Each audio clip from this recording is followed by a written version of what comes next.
All right, how's it going? Welcome back to another video here in the series on group theory. Seems like it's just the last video that we have changed the section title, and yet we are already doing that again. We're moving on to a new section here called matrix groups. And as we're going to see towards the end of the video series, we're not at the end, but we're beginning to approach the end, that the sections are going to move a lot quicker because when talking about different examples of groups, once you've gone through an example, like quaternions, like what we've just done, say, okay, well, let's just move on to the next one. And that's what we're doing here. At least with this section, though, here on matrix groups, it's going to take a little bit longer than one video. It's not just going to be a single video covering an entire section. So, moving on to matrix groups, I want to just, before we dive into anything, I want to just say that the whole reason why behind I was making two different math topics, or two different video series simultaneously, because right now I'm making the group theory, this video series, as well as a linear algebra video series, is for this exact reason. It was literally because of the topic of matrix groups. Not only will matrix groups show up, well, they show up now in the group theory video series, but they're going to show up towards the end of the linear algebra video series. And in order to understand matrix groups, you need to understand matrices from linear algebra, and you need to understand groups from theory of groups, right? So it's just a topic that there's no way that you can make one video series before the other, but without it, I guess in order to get to this topic is what I'm trying to say. You need to have an understanding of both linear algebra and group theory. There's no way around it. So that was the whole reason why I was making two video series simultaneously in the first place. And I think going forwards, though, at least for the foreseeable future, I don't see any topic that's going to require making two video series at once. So after we finish the linear algebra and group theory video series, I'm going to go back to just making one video series at a time. So just a kind of broad overview for the channel, I guess, before diving into this stuff. But let's actually get started with this, right? Obviously, if the topics is on matrix groups, it turns out that sets of matrices form groups. And there are different types of matrix groups, but we're going to start with the most general type or at least the most common general type of matrix group. It turns out it has a name, and it's called the general linear group, which should be at least the title of the video. So to start off, I'm just going to write out the definition for what the general linear group is, and then we're going to go through that together.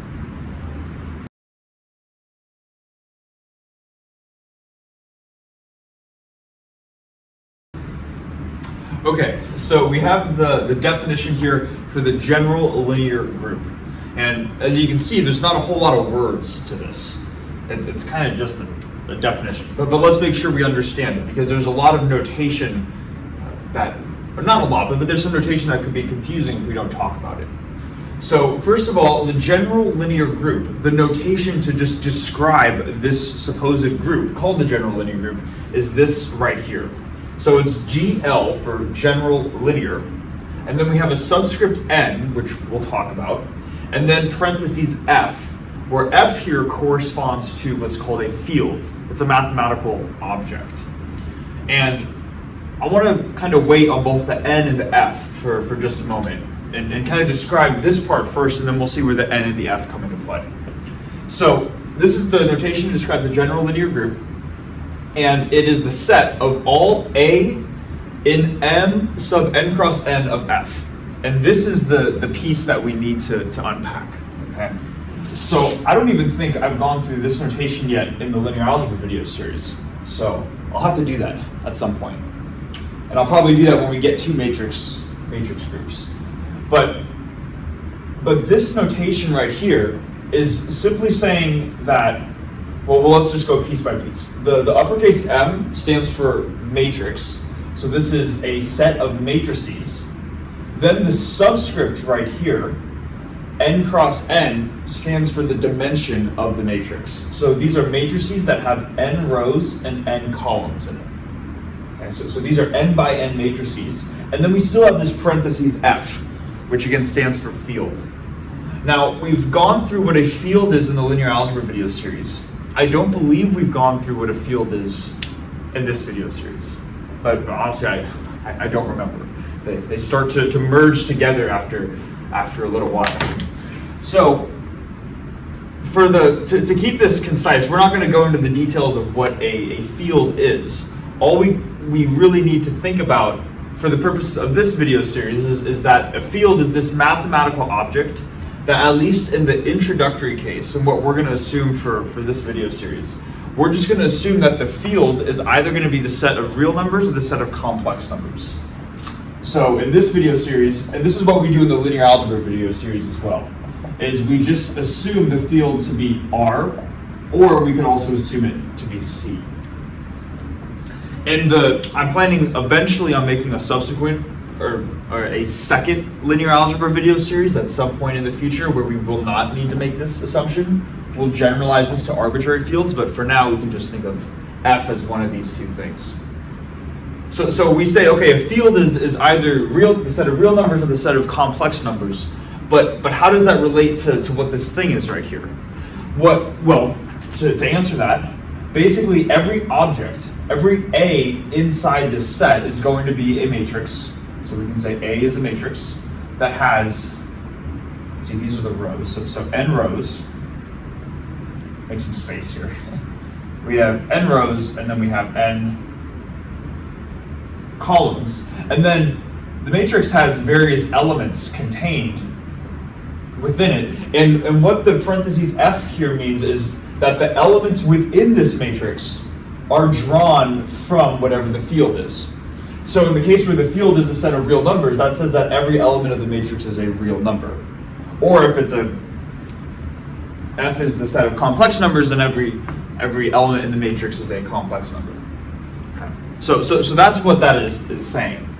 So it says right here then that the general group, or the general linear group, is a set of n by n matrices whose elements are drawn from some field, which we're going to assume to be a set of reals or complex numbers, such that there's an additional condition though. And that condition is that this matrix right here must be invertible. And that is kind of the key defining thing or the key property in defining the general linear group.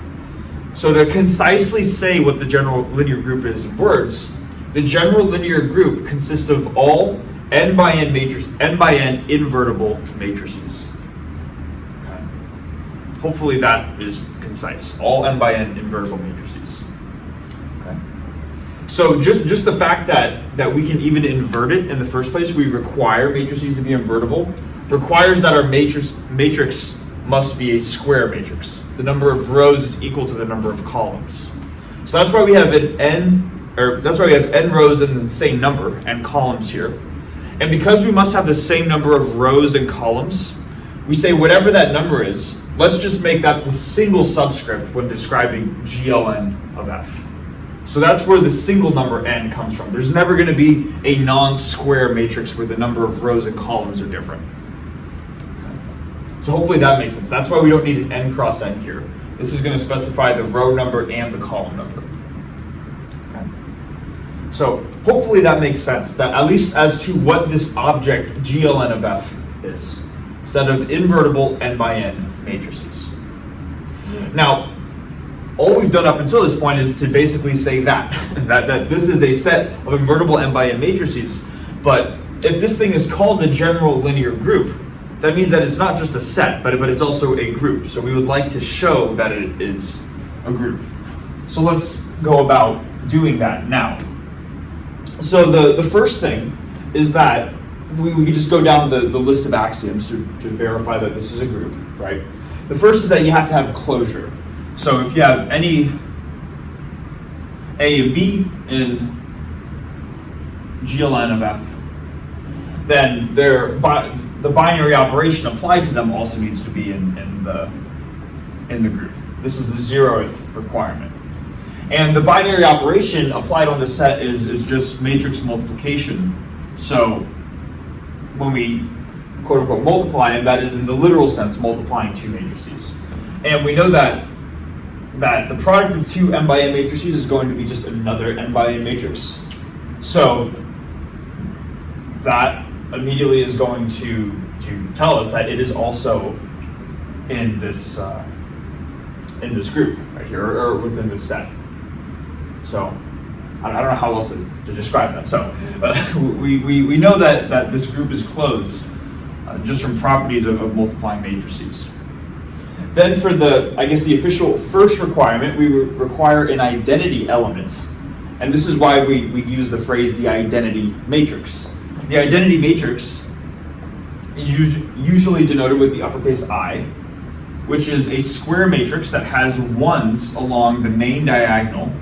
And I'm drawing this line from the top left to the bottom right that denotes the main diagonal elements, and that has zeros everywhere else. This matrix is what the identity element is for the general linear group. Now, before going on to the inverse requirement, which actually I don't even think that there's much to say. For every A in this group, for every A in GLN of F, we know that A inverse has to be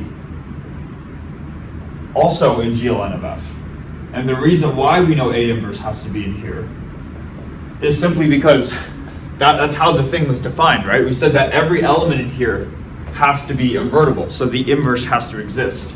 And that's why we require that property of being invertible, so we could check off the inverse element axiom for groups. Now, I was saying something and then I just got distracted, but let me just quickly mention that, because we've mentioned before that the identity element is not always going to be like the number 0 or the number 1, and we try to make that a clear distinction early on when talking about any type of group.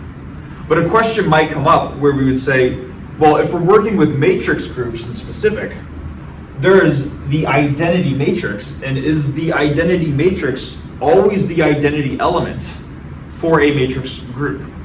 And the answer to that question is actually no. There are other ways, or there are other specific types of matrix groups where I would not be the identity element. And those are a little bit more uncommon. It's not like those are the most common types of matrix groups that we're going to be looking at, but I just want to make sure that that is clear, that the identity matrix is often the identity element for a matrix group, and most of the ones we're going to look at, but that will not always be the case. So we want to, I guess, just keep that in mind. And I think maybe just an immediate example I can think of off the top of my head is, let's say we have a set of 2 by 2 matrices of the form A, 0, 0, 0, and the binary operation is addition. So you're adding 2 matrices together.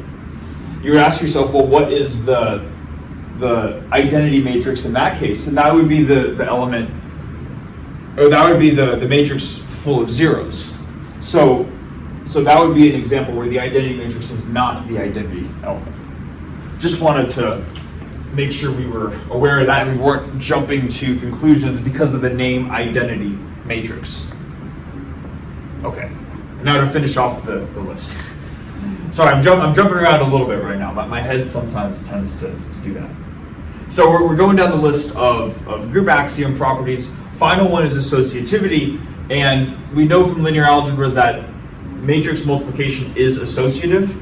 So we can just write associativity is a thing. Associativity, smiley check mark.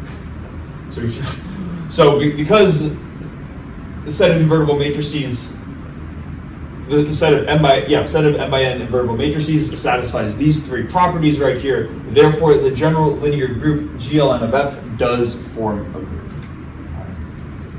So, checked off the first thing off the list, just saying what is this thing, the general linear group. Now the rest of the video is just going to be going through a few basic properties of the general linear group. So kind of a chill video. We're not going to be diving into too much today. And really the main takeaway from this video is just to realize that the general linear group is a thing, and this is how it's defined. So if you got this, that is the main part of the video. But nevertheless, there's still more that we could say, at least on the surface, about general linear groups. The first is an important function between, or a function, that involves the general linear group. And kind of like when we start with groups, we immediately move on to homomorphisms. That's going to be the next step here. We're going to talk about a very common homomorphism involving elements of the general linear group.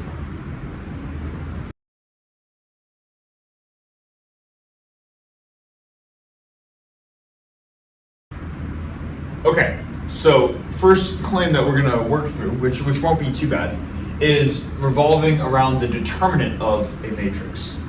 And this is what it says. So DET stands for the determinant. And if we think of the determinant as a function from GLN of F to the field itself, but we exclude the zero element. So that's what this means, the whatever the field is, but without the zero element. This function is a surjective group homomorphism, and our goal is just to show that that is the case. Now, really quickly too, a field is guaranteed to have a zero element, so that's why we are able to say that we're going to look at the field, but we exclude the zero element. That's just one of the properties of a field in the first place. So that's why we're able to say this right here. Now, hopefully we are familiar with the determinant from linear algebra. But if not, we can roughly think of the determinant, just for people who haven't heard of it, as a function that can take in a matrix. So the determinant will take in a matrix A, and it will spit out some number, which in the intro linear algebra video series that we've been doing so far, it's going to spit out some real number, and that real number tells us how much elements in a vector space get scaled by. So a matrix can be thought of as a function that acts on vectors in a vector space, and vectors can be thought of like arrows in space, and their length or magnitude can increase or decrease before and after a transformation, or in other words, before and after a matrix is applied to it. The amount that vector gets scaled by, whether it gets scaled to twice its size or half its size or whatever, that number that it gets scaled by is what the determinant computes. So just really quickly in a nutshell, that's conceptually why we care about determinants, at least in linear algebra. And it turns out that the determinant is a surjective group homomorphism, which is just a fancy phrase, right, that we're going to try to show. So first thing is probably the easy part, is to show that it's a group homomorphism. And I'm going to assume that, I guess I don't even know why I went through the explaining what a determinant is, because I'm going to assume that you know this property from linear algebra. And it's one of the really nice properties of determinants, which is to say that the determinant of a product of two matrices, like this, is equal to the determinant of the first matrix times the determinant of the second matrix. And this is like this property that we showed in linear algebra, right? And we didn't think too much of it other than the fact that it's a nice property, it's a convenient property, and kind of an intuitive property depending on how we think of the determinant. But also notice that this satisfies the exact same structure of a group homomorphism, where maybe I could write right here, just for a general group homomorphism F.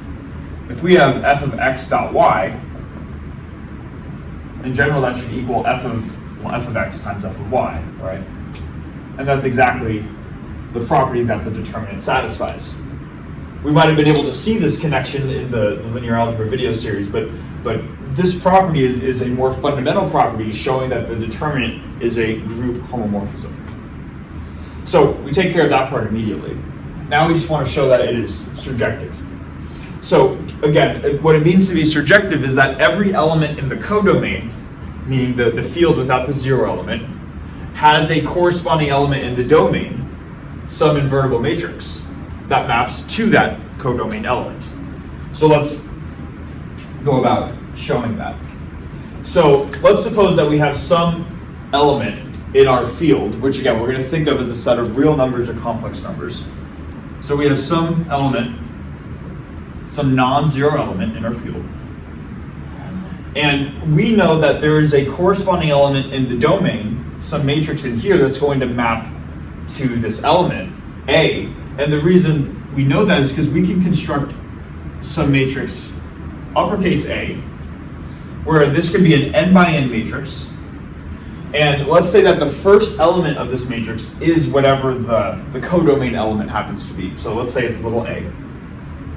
And then everywhere else along the main diagonal is going to be filled with ones. So you're going to have 1, 1, dot, dot, dot, all the way through 1. And you're going to have zeros everywhere else.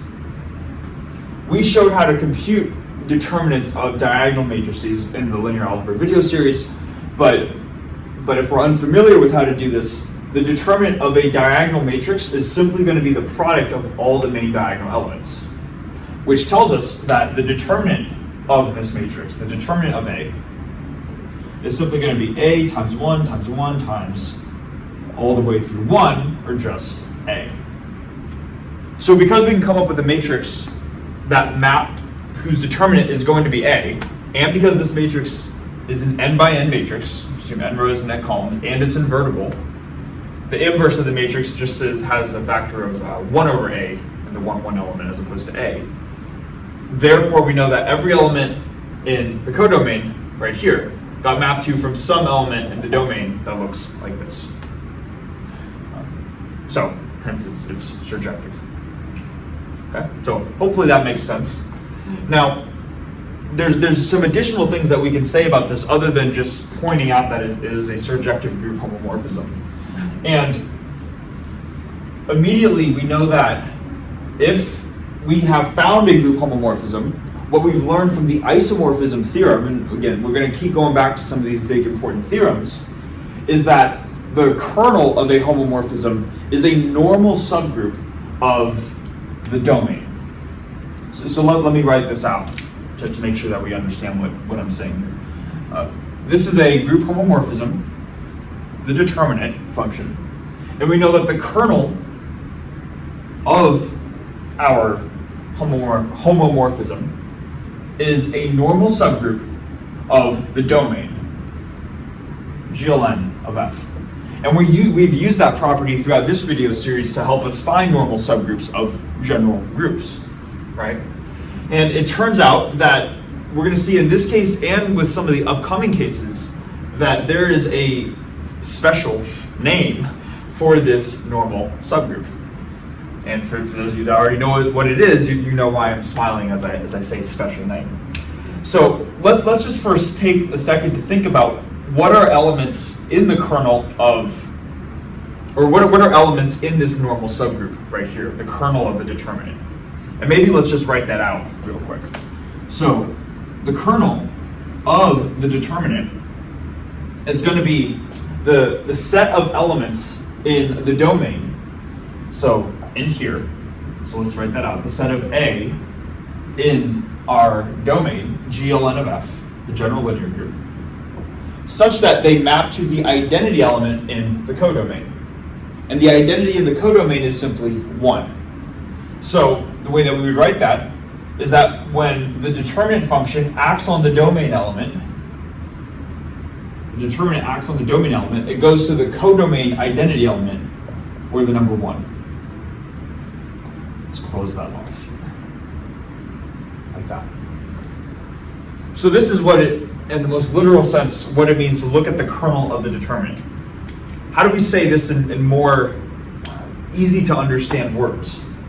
Basically, the kernel of the determinant, this normal subgroup, consists of all invertible n by n matrices that have a determinant of 1. And it turns out that there is the name for this normal subgroup. It's not just the kernel of the determinant. It turns out that it is called not the general linear group, but the special linear group. And the notation that we use to denote the special linear group is SL for special linear instead of GL for general linear. And then otherwise, exact same syntax. N rows, n columns, elements are drawn from some field F. And what we're going to see is not just in this video, but in the subsequent videos, whenever we talk about a matrix group and that the matrix group has the property that all of the matrices in the group have a determinant of 1, this property, having a determinant of 1, is what makes that group special. So we're also going to see the special orthogonal group, special unitary group. And there are these other special groups, but whenever we hear special associated with a matrix group, that says that the determinant of that matrix is equal to 1. So those terms are synonymous with each other. Okay? So introduce the general linear group, and then use the determinant to also introduce the special linear group. Now, to finish off the video, we're just going to look at a couple group actions associated with the general linear group. It is this matrix group, but how can we, what are some common ways in which this group can act on various sets? And there are many different ways, but we're just going to go through some of the most common ones and see why, or see how the language of group actions can associate to some basic ideas in linear algebra.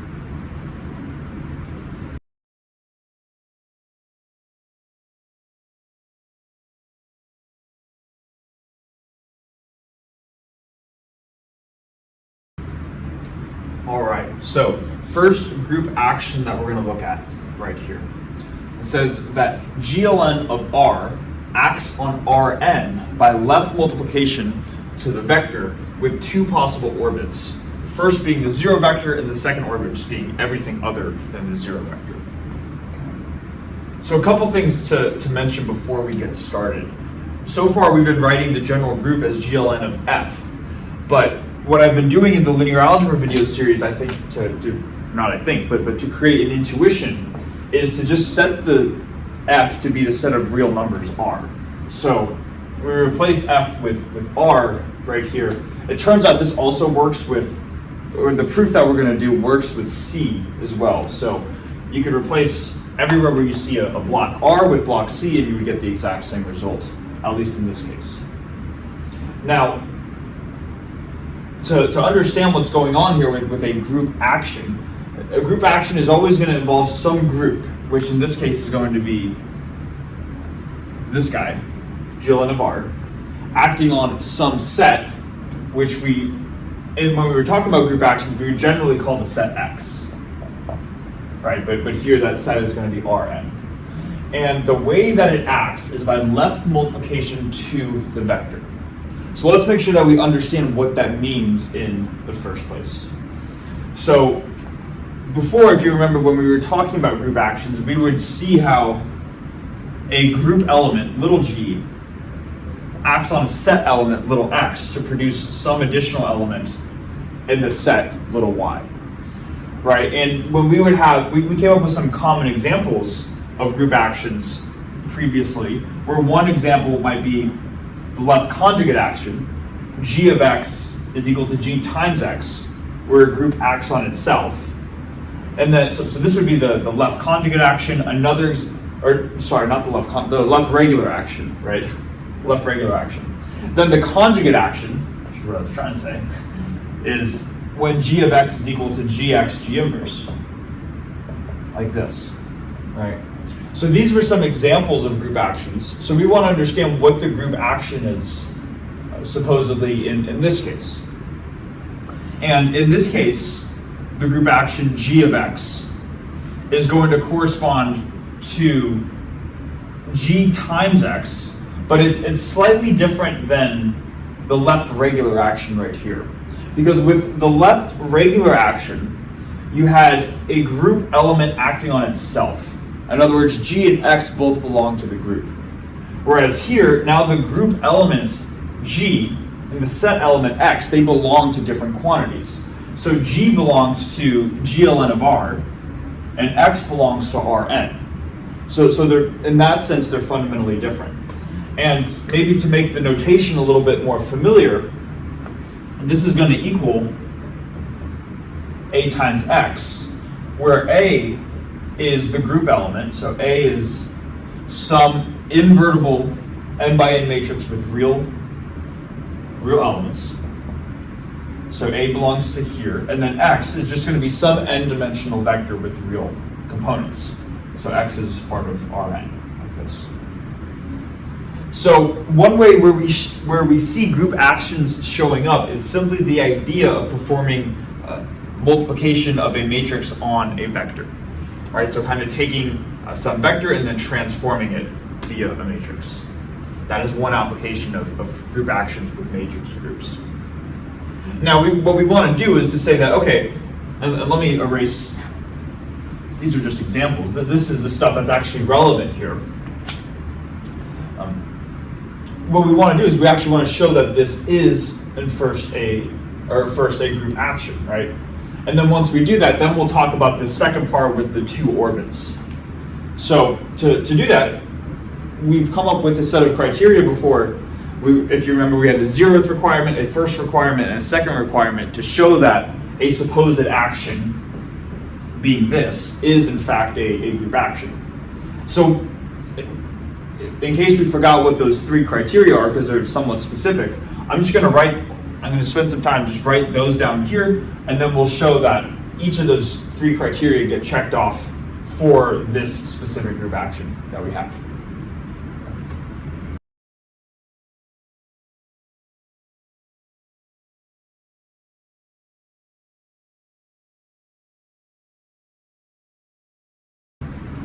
Okay, so these are the various group action criteria that we want to establish. And what we're going to do is we're just going to go down the list and show that this group action right here satisfies these criteria. So starting with the 0th criteria, we want to show that for every group element and for every set element, that when G acts on X, that resulting quantity is an element of the set. And to do this, all we can do is replace G of X with the specific group action, A times X right here. And I think if we think of A times X, where A is a function acting on an input vector X, then this becomes pretty clear. Because if A acts on an input vector X, it is going to produce some output vector, has a different name, maybe we can call it Y. But the important point is that what it produces is an output vector. So this quantity is a vector with the same dimension as the input vector, so it belongs to Rn. The reason why it has the same dimension as the input vector is because this is a square matrix. If it was a non-square matrix, then it was like a general rectangular matrix, then the dimension would be different. But because A is square, we know that Y, if X is in Rn, then Y also has to be in Rn. And that's what we were trying to show, right? That A times X is in the set right here. So that gets checked off. Then for the first requirement, the identity requirement, we want to show that for all set elements, that E times X gives us X. And relating that to the language that we have right here, E is the identity matrix, acting on some set element, so some n-dimensional vector. And one of the properties of the identity matrix is that when it acts on a vector, it produces that vector back. So the first requirement would also be satisfied. And then for the final requirement, kind of the function composition requirement, we want to show that for all group elements, G and H, and for all set elements, little x, that G of H of X is equal to G times H first, and then this product acting on X after that. And what I'm going to do is just replace little g with a matrix A, little h with a matrix B, and then little x with a vector X. And when we do that, the left-hand side requirement becomes A of B of X, like this. And then for the right-hand side, we have G times H, or in other words, we have A times B first, acting on our vector X. And one of the properties of matrix multiplication is that it is, in fact, associative. That's kind of why we were able to say that GLN of F in the first place was a group, right? It was because it satisfied that associativity axiom. So because of that specific property that was defined in the group, we know that this property must hold. And so we'll put a little check next to 2. And because each of the criteria are satisfied, then we know that g of x equaling a times x is in fact a group action. Matrices multiplying vectors on the left is a group action. So that takes care of the first part of the claim. And the second one, though, is that there are going to be 2 possible orbits, the first being the 0 vector and the second being everything else. And to do that, maybe let's just remind ourselves what it means to look at the orbit of something. I want to see what I want to erase. Maybe I'll just erase this really quickly.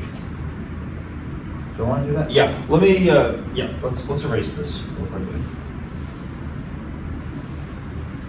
And then we can just talk about what it means to look at the orbit of an element.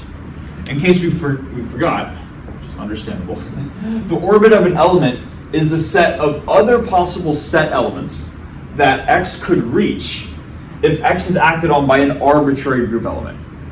So maybe let's write that out mathematically. The orbit of a set element is going to be the set of other set elements, the set of y and x, such that there's going to be some group element which takes x in as an input and maps it to y. In other words, where could x possibly reach? Or in other words, where could it like orbit to? Right? So that's what it means to be in the orbit. And now what we're saying in this claim right here is that for this specific group action, there are going to be 2 possible orbits. One being the 0 vector and the other one being everything but the 0 vector. Okay. So to do this, let's try to think of what possible element, what set element x, or in other words, what n-dimensional vector could have an orbit of the 0 vector. And maybe take a minute to think about that. Okay, assuming we've thought about that. The vector that will hopefully come to our mind that will have an orbit of the 0 vector is the 0 vector itself. And let's see why that's going to be the case. So if we were to take the orbit of the 0 vector, what we're going to be looking at is all possible products or all possible outcomes for A times the 0 vector. So A can be any matrix in GLN of R. But one thing that we know is that any matrix times the 0 vector is just going to give us the 0 vector as the output. So the only possible output for this is, here, let's do this actually. Any matrix times the 0 vector is going to be the 0 vector. So therefore, the orbit of the 0 vector, the only possible right-hand side is the 0 vector, like this. Okay. Now, what we could ask ourselves is we say, okay, we've looked at one vector in Rn, the 0 vector. We looked at its orbit, which happens to be the 0 vector. Are there any other vectors in Rn or Cn whose orbit is the 0 vector? And the answer to that is no. The reason why is a combination of a couple of facts. So, but let's for a second just imagine that we have some other vector v. So v is in Rn. It's not the 0 vector. And we're going to apply some matrix A in GLN of R onto it. So we're going to take A times v. And we want to ask ourselves, is there any non-zero v, non-trivial vector, whose orbit is the 0 vector? So for this combination right here, we want to ask, is there a possible vector v where the orbit of v is the 0 vector? And you could try to come up with some clever examples to try to work around this. Maybe let me just try to give a 2-dimensional potential counterexample. So in the 2-dimensional case, we have a 2 by 2 matrix and a 2-dimensional vector, right? So this could be our 2 by 2 matrix, and maybe our 2-dimensional vector is 1, 0. So this is a non-trivial, this is not the 0 vector. And maybe we could say, well, let's actually do this. Let's go 0, 1. Because then you might say, well, if I take this non-trivial vector, multiply it by this, my top component is 1 times 0 plus 0 times 1, which is 0. And then my bottom component is 0 times 0 plus 0 times 1, which is also 0. So it looks like I found a non-trivial vector which seemingly has the 0 vector in its orbit. But the response to that is, well, unfortunately, this is not an invertible matrix. So therefore, this matrix right here would not be an element of GLN of R. The reason why is because its determinant is 0.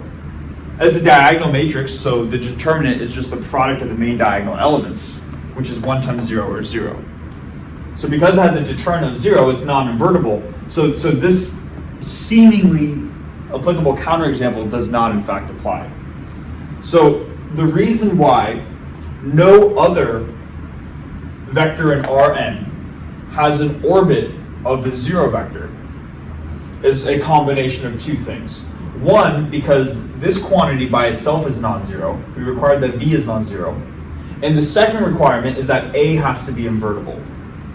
Those two factors combined is what tells us that the only vector in Rn whose orbit is the 0 vector is the 0 vector itself.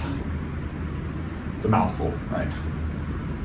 But that would establish that. Now, that also tells us something, right? If the only vector who can orbit to the 0, whose orbit is the 0 vector, is the 0 vector itself, that means whenever we have a non-trivial vector, and let's write this out,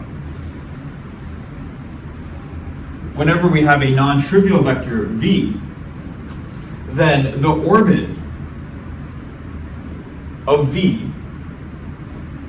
should be everything else. So it should be all of Rn, but excluding the 0 vector. Okay. And hopefully this kind of makes sense, right? If I have some non-trivial vector V and some other non-trivial vector W, where these two are not equal to each other, and they're both not the 0 vector, then I'm always able to come up with some matrix AV that will equal W, and vice versa, as A is invertible. Okay. Not sure if I'm under-explaining this or over-explaining this. These types of problems are always these difficult ones for me when you don't get human feedback, and you're always like, does this make sense? Does it not make sense? I hope it does. But if there are questions on this, definitely ask them in the comments. I'd be happy to try to elaborate if this is unclear. But basically, what we've just shown is that for the two possible orbits, one of them is the 0 vector. One orbit is the 0 vector, and that's whenever your element is the 0 vector.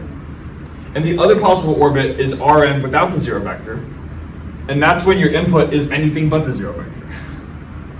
Okay. Anyways, shown that. So, and I think what we've more generally shown too is that we have a group action when a matrix is multiplying a vector. The last thing we're going to do in this video is to look at a group action where a matrix multiplies another matrix, and then we'll call it for this video.